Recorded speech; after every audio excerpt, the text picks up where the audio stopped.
now, I want to ask you this question, big bro. So, that word heathen is very heavy. What do you think a heathen is, sis? Well, let me ask the brother, what do you think a heathen is? A heathen. A heathen is something that's unworthy. A heathen is something that has no loyalty. A heathen is something that cannot be trusted. You right on the money, you right on the money.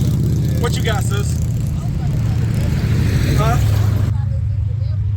Yeah, it can be the devil. Devil just means deceiver. So a heathen can be a deceiver. Almost like a Jezebel. Huh? Almost like a Jezebel. A Jezebel? Okay.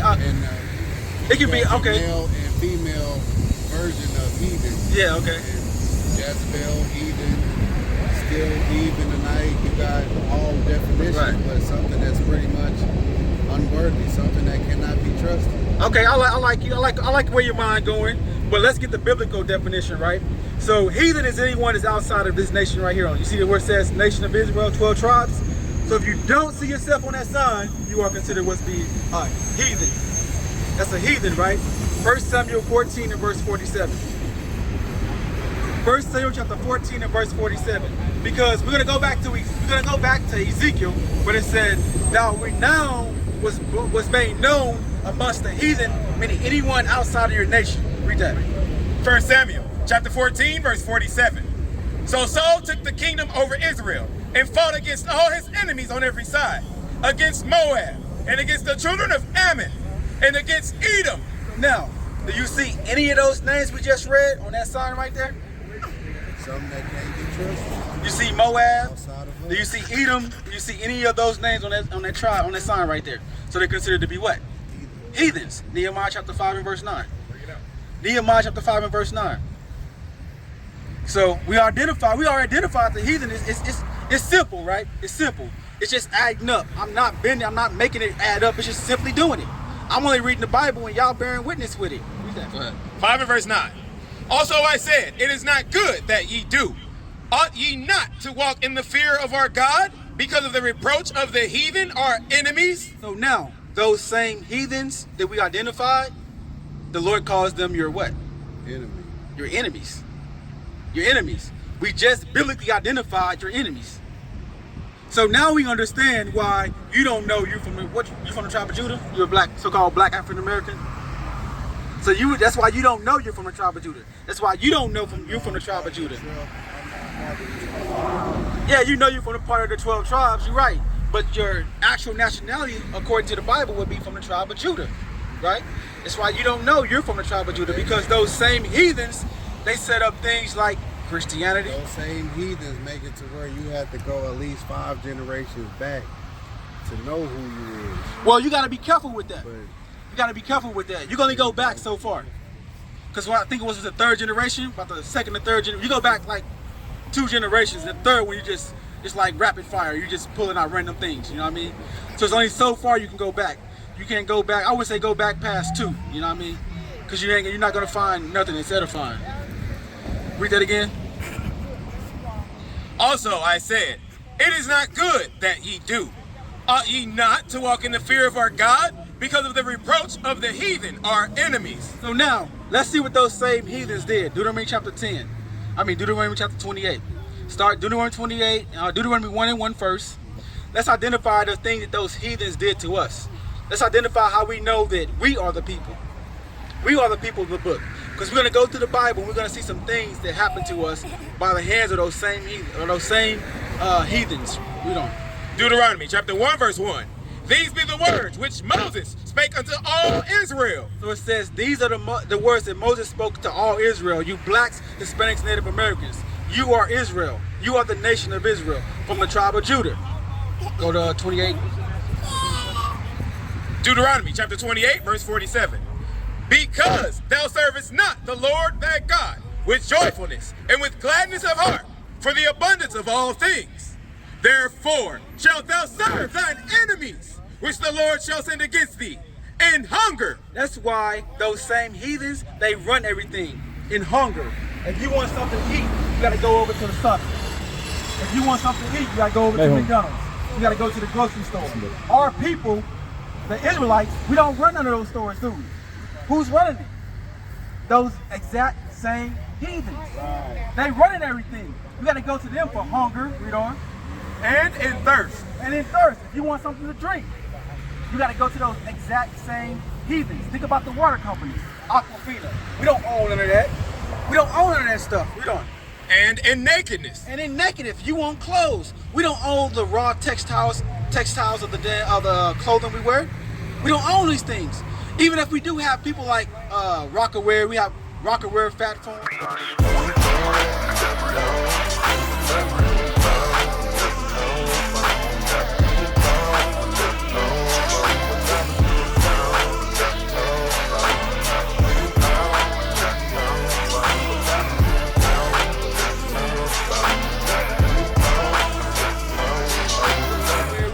Rockaware, Fat Form, things like that. We have companies like that, and they use a black face, but where are they getting the resources from? Right. Funded by the Jews. They still getting it from another people, this heathen. So even when we act like we're running things, guess what we're still doing? We're still going to them for everything. You know? And in want of all things. So if you want a driver's license, if you want a birth certificate, if you want a death certificate, if you want a place to live, you know what I mean? If you want anything, you want a cell phone, you want gas, you want anything, you gotta go to those same people, which are called heathens, and they are your what? Your oppressor or your enemies, right? Those same enemies are heathens. You gotta go to them for everything. Read on. And he shall put a yoke of iron upon thy neck. So now, think about this. Think about this. Now this is what I call a dead giveaway. What people did this? Huh? The so-called Caucasian man, or his nationality would be Edom, according to the Bible. What people did this to our people, sis? You don't know? Okay. I just told them, people ask me, am I Indian? I'm like, I'm black. Okay. Why you got, I don't know, I just moved here. All right, keep listening, sis. Keep listening. So the same people that did this to our people, put that yoke of iron around our neck, those same enemies did that to our people. Read on. And he shall put a yoke of iron upon thy neck, until he have destroyed thee. So it's saying until he have destroyed thee, meaning we don't have yoke of iron on our neck right now, right? I don't have a yoke of iron around my neck. Invisible. Neither do you. It's invisible. It's right. It's in your mind. It's systematic. It's saying we're gonna put that yoke of iron on your neck until you don't even realize that you are in slavery. You don't see the snares and traps of society. You don't see those things. You don't understand that when you can't fly out the country without a passport, you got to go to that man to get a passport, file for documentation, maybe get some shots, and all these other things in order to get to that particular country. You won't see that as a form of oppression or slavery. Because you can put a dog, you put a shock collar on a dog and put him on 200 acres of land, right? Once he gets to 201, he gets shocked. But between 0 to 200, he feels like he's what? Free. He feel like he's running free. Same thing with us. Even though we can go to work, you know what I mean? We can go to the store when we want to. You know what I mean? Maybe we can pay a bill late when we want to. We have certain things we can do within society, and it makes us feel free. But the Lord said, no, not so. You got to see those snares and those traps so that you know that you are not free. It's systematic now. Read on. Verse 49. The Lord shall bring a nation against thee from far, and from the end of the earth, as swift as the eagle flieth. So it says, as swift as an eagle flyeth. Who knows some characteristics of an eagle? Is the eagle the fastest bird in the world? Absolutely not. So why would the Lord say swift as in quickly as an eagle? Lamentations 4 and verse 17. Lamentations chapter 4 and verse 17, because the Lord says swift as an eagle. We already know the eagle is not the fastest bird on the earth. So why would he say swift, right? There's characteristics about an eagle. The Lord compared to a certain nation which came from far end of the earth and destroyed our people. The book of Lamentations, chapter 4, verse 17. As for us, our eyes as yet fail for our vain help. In our watching, we have watched for a nation. So a nation, remember that word, a nation means a particular race of people, right? Read on.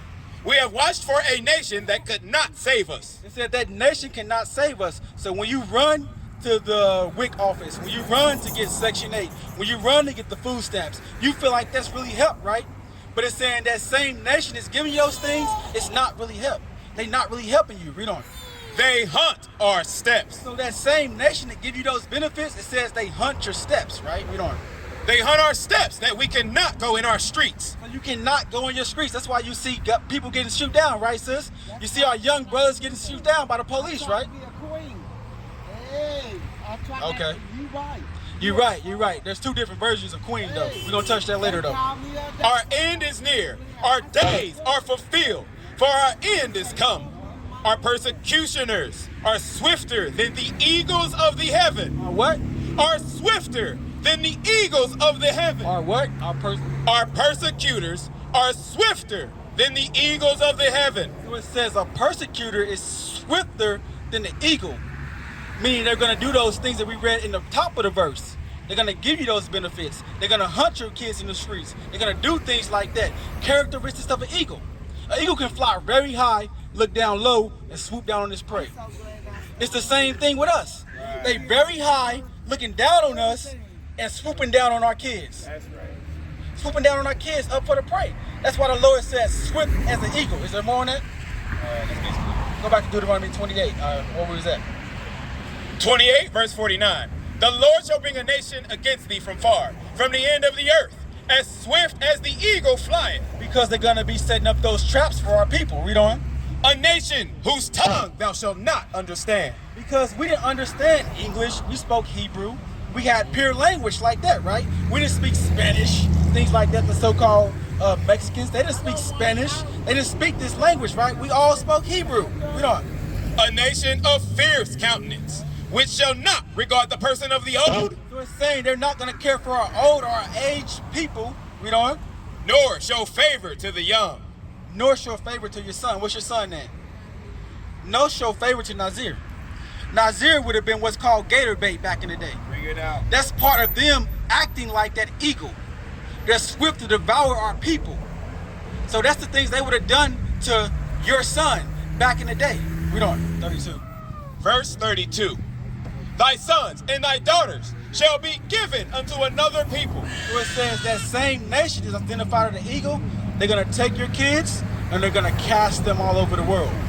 They're going to sell them for a commodity all over the world. Read on.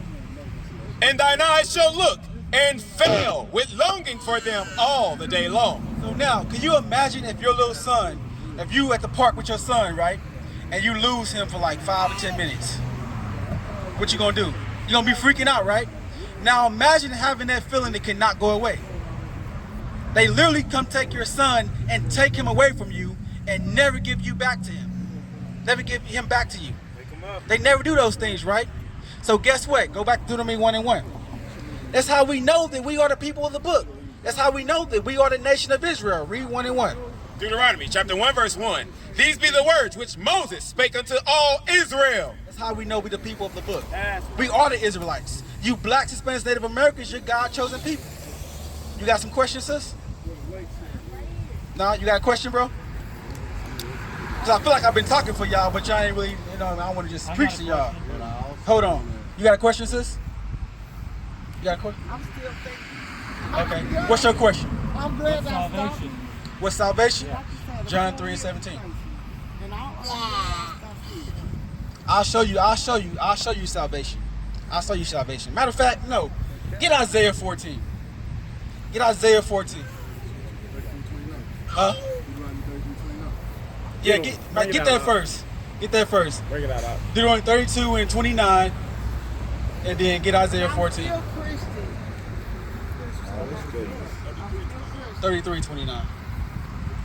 The book of Deuteronomy, chapter 33, verse 29. Happy art thou, O Israel, who is like unto thee, O people, saved by the Lord. But what? O people, saved by the Lord. So now it said, "O people, Israel, saved by the Lord." Let's get a characteristic of being saved. The shield of thy help, and who is the sword of thy excellency. And thine enemies shall be found liars unto thee. What? There are enemies shall be found liars unto thee. So those same people that we identified as our enemies, they're going to be found liars. What are they lying about? They're lying about your nationality. Bring it out. So a form of salvation is understanding who you are biblically. Biblically, they understanding who you are. What is a nation?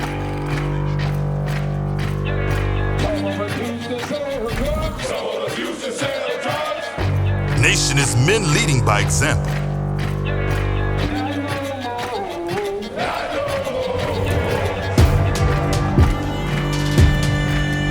Nation is family.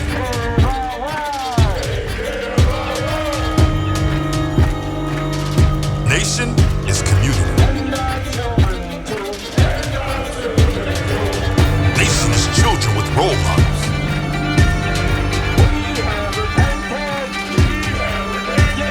Nation is unity.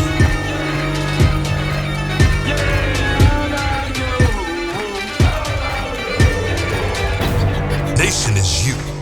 And finally, my brethren, be strong in the Lord, His word